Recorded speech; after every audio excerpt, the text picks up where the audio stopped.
Hello my dear students, I am Pramod Kumar Sak. Welcomes you again in my YouTube channel Mac Learning Point. आज के इस video में हम coefficient of performance and refrigeration effect के बारे में देखेंगे। ये हमारा रेफ्रिजरेशन एयर कंडीशनिंग का सेकंड लेक्चर है और इससे पहले वाले लेक्चर में हम लोगों ने डिस्कस किया था Kelvin Planck statement and Clausius statement और सेकंड लॉ ऑफ थर्मोडायनेमिक्स। ठीक है, तो सेकंड लॉ ऑफ थर्मोडायनेमिक्स के हमारे दो स्टेटमेंट रहते हैं, एक होता है केल्विन प्लैंक स्टेटमेंट और दूसरा होता है क्लॉसियस स्टेटमेंट। इसके बारे में हम लास्ट लेक्चर में डिस्कस कर चुके हैं। तो चलिए आज हम इसके आगे बढ़ते हैं।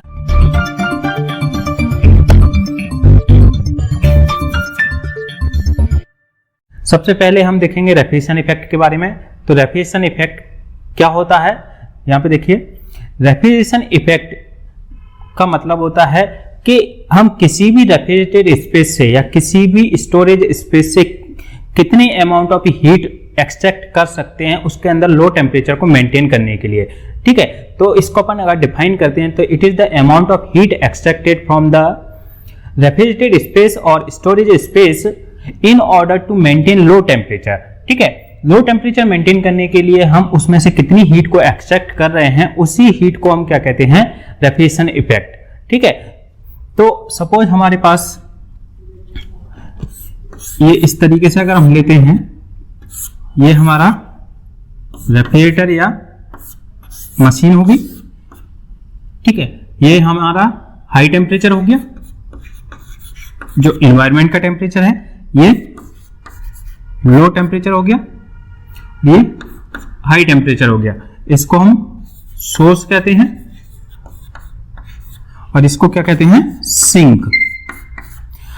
सोर्स या सिंक, इसी को हम क्या कह रहे हैं यहाँ पे, रेफ्रिजरेटेड स्पेस। अगर अपन इस तरीके से बात करते हैं, ये हमारा रेफ्रिजरेटर है,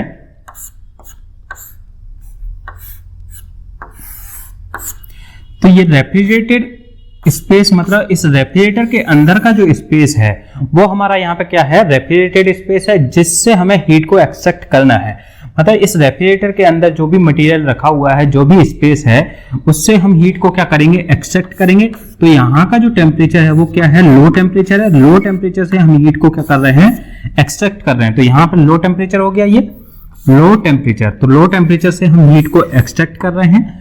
ठीक है, यहां से कितना अमाउंट ऑफ हीट एक्सट्रैक्ट हो रहा है उसी हीट को हम क्या कहेंगे, रेफ्रिजरेशन इफेक्ट कहेंगे। तो यहां से हम हीट को एक्सट्रैक्ट करते हैं ये, और फिर इसको कहां रिजेक्ट करते हैं, यहाँ पे ये एब्जॉर्ब हो गई, हीट एब्जॉर्ब, यहाँ पे हीट रिजेक्टेड। तो ये क्या है हमारा, इस तरीके से रेफ्रिजरेटर बन जाता है। अगर हम इसके अंदर वर्क इनपुट देते हैं, वर्क इनपुट देते हैं तो यहां से क्या होगा, हीट एब्जॉर्ब होगी, कुछ वर्क इनपुट देंगे जिसके कारण ये जो हीट है वो हाई टेम्परेचर की ओर रिजेक्ट हो जाएगी। ठीक है, यहां से हम, ये रेफ्रिजरेटर है, रेफ्रिजरेटर से हीट को एब्जॉर्ब कर रहे हैं। रेफ्रिजरेटर से हीट को एब्जॉर्ब करके मतलब यहाँ की हीट को एक्सट्रैक्ट कर रहे हैं, यहाँ कंडेंसर के थ्रू अपन रिजेक्ट कर देते हैं। ठीक है, तो वही यहाँ पे हो रहा है। तो यहाँ से हीट को एब्जॉर्ब किया लो टेम्परेचर से, लो टेम्परेचर से हीट को एब्जॉर्ब करके वर्क इनपुट देना पड़ता है क्योंकि यहाँ पे लो टेम्परेचर से हाई टेम्परेचर की ओर हीट को भेज रहे हैं, तो यहाँ पे वर्क इनपुट देना पड़ेगा। तो यहाँ से एब्जॉर्ब करके अपन हाई टेम्परेचर की ओर रिजेक्ट कर देते हैं। तो यहाँ पे रेफ्रिजरेशन इफेक्ट क्या हो गया, amount of heat extracted from the lower temperature या फिर amount of heat extracted from the storage space या refrigerated space in order to maintain lower temperature. यहाँ पे लो टेम्परेचर को मेंटेन करने के लिए हम यहाँ से हीट को एक्सट्रैक्ट कर रहे हैं, तो इसी को हम क्या कहते हैं, रेफ्रिजरेशन इफेक्ट। तो यहाँ पे कोफिशिएंट ऑफ परफॉर्मेंस की अगर बात करते हैं, कोफिशिएंट ऑफ परफॉर्मेंस क्या हो जाएगी, यहाँ पे हीट कितनी एब्जॉर्ब हुई, तो जो हीट एब्जॉर्ब हो रही है उसी को हम क्या कह रहे हैं, यहाँ पे हीट एब्जॉर्ब इक्वल टू किसके बराबर हो जाएगा, रेफ्रिजरेशन इफेक्ट के बराबर। तो यहाँ पे ये हीट एब्जॉर्ब किसके बराबर होगी, रेफ्रिजरेशन इफेक्ट के बराबर। तो कोफिशिएंट ऑफ परफॉर्मेंस क्या होता है, रेफ्रिजरेशन इफेक्ट अपॉन में वर्क इनपुट, ये होता है हमारा कोफिशिएंट ऑफ परफॉर्मेंस। ठीक है, तो ये हो गया रेफ्रिजरेशन इफेक्ट। अब इसके आगे नेक्स्ट है हमारा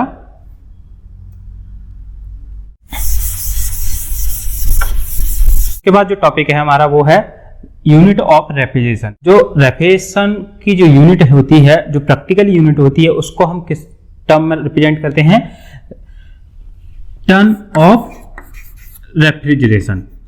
ठीक है, टन ऑफ रेफ्रिजरेशन।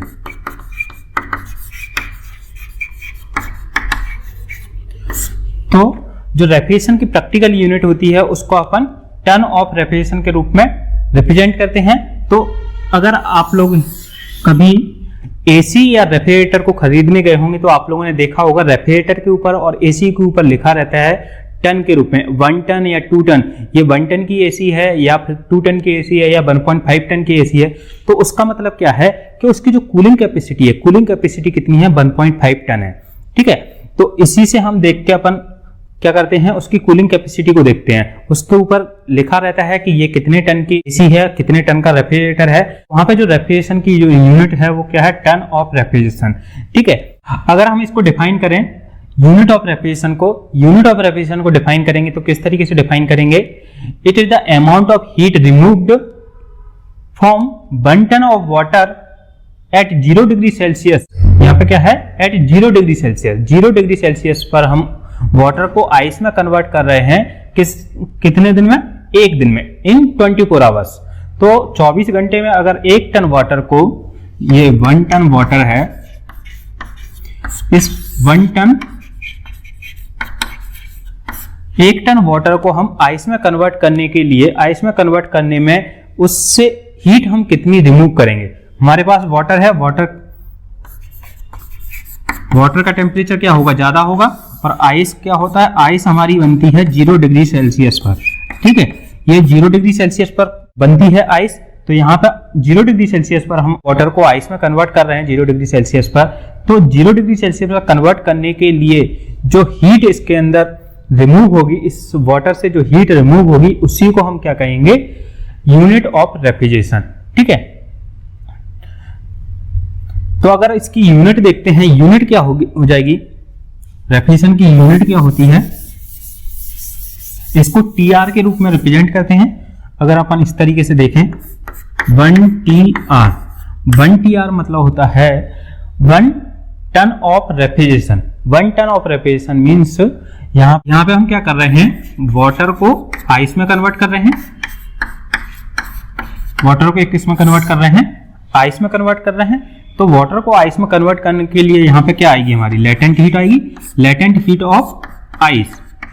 तो लेटेंट हीट ऑफ आइस कितनी होती है, 310। तो यहां पे क्या है, ये 310 है, 310 किलो जूल। तो 310 किलो जूल मतलब 10⁻³ अपॉन में 24 आवर्स को अपन अगर सेकंड में कन्वर्ट करते हैं तो ये क्या हो जाएगा, 3600 सेकंड इंटू में 24 आवर्स। 1 घंटे में कितनी सेकंड होती हैं, 3600, और 24 घंटे हैं तो 24 से मल्टीप्लाई कर देंगे तो ये क्या हो जाएगा, यहाँ पे 3600 इंटू 24। तो ये इसको कैलकुलेट करेंगे तो ये कितना आएगा, 3.5। यहाँ पे ये किलो जूल और ये सेकंड, किलो जूल पर सेकंड। ठीक है, और जूल सेकंड क्या होता है, हमारा वॉट होता है। तो इसको अपन इस तरीके से लिख सकते हैं, 3.5 किलो वॉट। ठीक है, अगर इसको हम सेकंड को मिनट में कन्वर्ट करते हैं तो ये क्या हो जाएगा, 3.5 इंटू में 60 से मल्टीप्लाई करेंगे तो ये क्या हो जाएगा, किलो जूल पर मिनट। तो ये जो वैल्यू आएगी वो कितनी आएगी, 210 किलो जूल पर मिनट। ठीक है, तो ये होती है हमारी 1 टीआर की वैल्यू। 1 टीआर मतलब 3.5 किलो जूल या फिर किलो जूल सेकेंड या फिर 3.5 किलोवाट या फिर 210 किलो जूल पर मिनट। तो ये होती है 1 टीआर की वैल्यू। ठीक है, तो यूनिट ऑफ रेफ्रिजरेशन समझ में आ गया होगा आप लोगों को। अब इसके आगे है हमारा coefficient of performance. Coefficient of performance देखते हैं।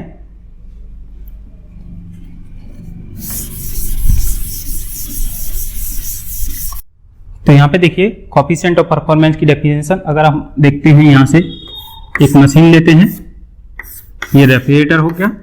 रेफ्रिजरेटर के लिए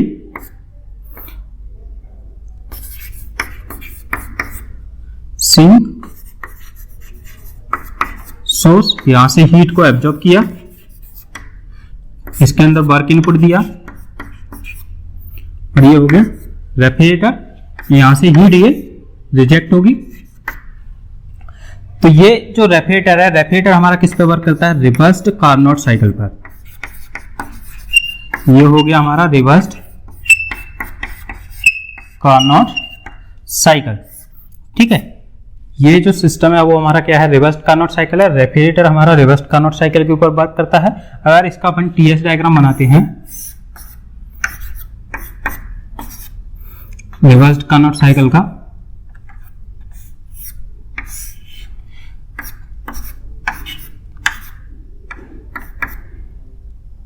वन टू थ्री फोर, इस तरीके से बन जाएगा ये। ठीक है, ये आइसेंट्रोपिक कंप्रेशन, ये आइसेंट्रोपिक एक्सपेंशन, ये दोनों कौन सी होगी प्रोसेस, आइसोथर्मल प्रोसेस होगी। तो कार्नोट साइकिल के अंदर क्या होती है, दो आइसेंट्रोपिक प्रोसेस होती हैं और दो आइसोथर्मल प्रोसेस होती हैं। ठीक है, तो इस तरीके से टीएस डायग्राम बनेगा।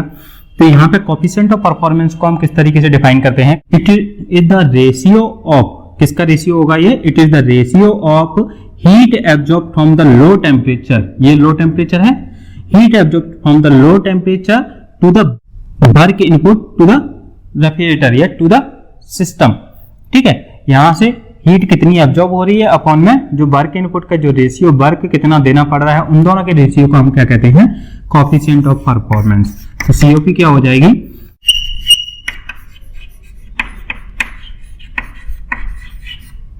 हीट एब्जॉर्ब अपॉन में वर्क इनपुट।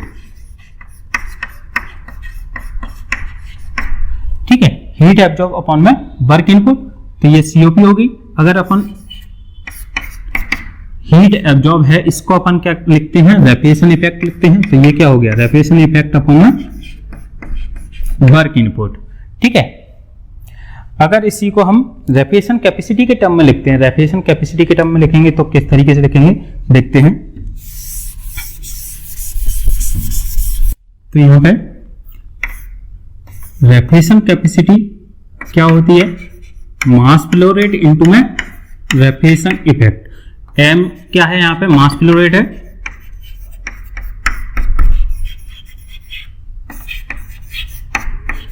और ये क्या हो गया, रेफ्रिजरेशन इफेक्ट। तो रेफ्रिजरेशन कैपेसिटी इक्वल टू क्या हो गया ये, और पावर इनपुट क्या होता है, पावर इनपुट होता है वर्क डन इनटू में मास फ्लो रेट। ठीक है, वर्क डन इनटू में मास फ्लो रेट। तो यहाँ पे पावर इनपुट यहाँ पे क्या होगी, वर्क डन इनटू में मास फ्लो रेट। तो यहाँ पे देखिए, अगर मैं सीओपी लिखता हूँ, सीओपी क्या होती है हमारी, रेफ्रिजरेशन इफेक्ट अपॉन में वर्क इनपुट, ये होती है। ठीक है, सीओपी क्या होती है, रेफ्रिजरेशन इफेक्ट अपॉन में वर्क इनपुट। तो अगर इसमें मैं क्या करूं, मास फ्लो रेट से मल्टीप्लाई कर देता हूं ऊपर और नीचे। ठीक है, तो ये क्या हो जाएगा, सीओपी इक्वल टू हो जाएगा यहां से मास फ्लो रेट। तो इसकी जगह मैं क्या लिख सकता हूं, ये रेफ्रिजरेशन कैपेसिटी अपॉन में, इसकी जगह क्या लिख सकता हूं, पावर इनपुट। तो इसको अपन इस तरीके से भी लिख सकते हैं। तो ये होगी हमारी सीओपी, कोफिशिएंट ऑफ परफॉर्मेंस। अगर मैं टेम्परेचर के टर्म में लिखता हूं, टेम्परेचर के टर्म में सीओपी क्या होती है हमारी, सीओपी इक्वल टू होती है, यहां पे हम लोगों ने क्या बनाया था, ये लोअर टेम्परेचर हो गया, इसको टीएल दे दिया नाम, और ये हो गया हायर टेम्परेचर, ये हो गया टीएच। ठीक है, तो जो सीओपी आएगी, सीओपी हमारी आती है टीएल अपॉन में टीएच माइनस में टीएल। तो ये टेम्परेचर के टर्म में हमारी सीओपी रहती है।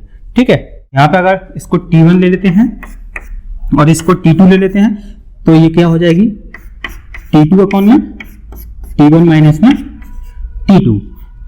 ये इस तरीके से T1 T2 में क्या होता है, कभी कभी कंफ्यूजन हो जाता है, तो इस तरीके से अपन लिख सकते हैं TL अपॉन में TH माइनस में TL। लोअर टेम्परेचर ऊपर आएगा अपॉन में TH माइनस में TL। ये हमारा क्या होता है, COP, coefficient of performance for refrigerator. तो ये होगी कोफिशिएंट ऑफ परफॉर्मेंस। ये जो फॉर्मूला है ये किसके लिए एप्लीकेबल है, केवल रिवर्सिबल साइकिल के, रिवर्सिबल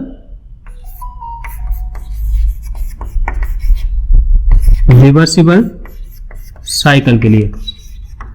अगर जो साइकिल है वो कैसा है, रिवर्सिबल है, तभी ये फॉर्मूला अप्लाई होगा। ठीक है, तो ये याद रखना आपको। तो ये होगी हमारी कोफिशिएंट ऑफ परफॉर्मेंस। अगर कोफिशिएंट ऑफ परफॉर्मेंस का हम सिग्निफिकेंस देखते हैं, तो सिग्निफिकेंस क्या होता है कोफिशिएंट ऑफ परफॉर्मेंस का, कोफिशिएंट ऑफ परफॉर्मेंस किसको बताता है, कोफिशिएंट ऑफ परफॉर्मेंस हमारा जो रेफ्रिजरेटर है, जो भी मशीन है, रेफ्रिजरेटिंग मशीन है, उसकी रनिंग कॉस्ट को बताता है। ठीक है, यहाँ पे देखिए कोफिशिएंट ऑफ परफॉर्मेंस हमारी क्या है, यहाँ पे रेफ्रिजरेशन कैपेसिटी अपॉन में पावर इनपुट। ठीक है, अगर हमारी जो कोफिशिएंट ऑफ परफॉर्मेंस है, कोफिशिएंट ऑफ परफॉर्मेंस क्या है, ज्यादा है, कोफिशिएंट ऑफ परफॉर्मेंस ज्यादा है, तो इसका मतलब क्या है, यहाँ पे जो पावर इनपुट है वो हमें कम देना पड़ रहा है। वर्क इनपुट हमें क्या करना पड़ेगा, कम देना पड़ेगा, क्योंकि सीओपी बढ़ रही है तो ये कम होगा। ठीक है, मतलब यहाँ पे जो रेफ्रिजरेशन इफेक्ट है वो ज्यादा होगा, तो जो रनिंग कॉस्ट होगी, इसकी रनिंग कॉस्ट क्या हो जाएगी, कम हो जाएगी। जो सीओपी है, सीओपी किसको रिप्रेजेंट करती है, COP represent the running cost of the system for a given refrigeration capacity. किसी भी गिवन रेफ्रिजरेशन कैपेसिटी के लिए किसको रिप्रेजेंट करता है, रनिंग कॉस्ट को रिप्रेजेंट करता है।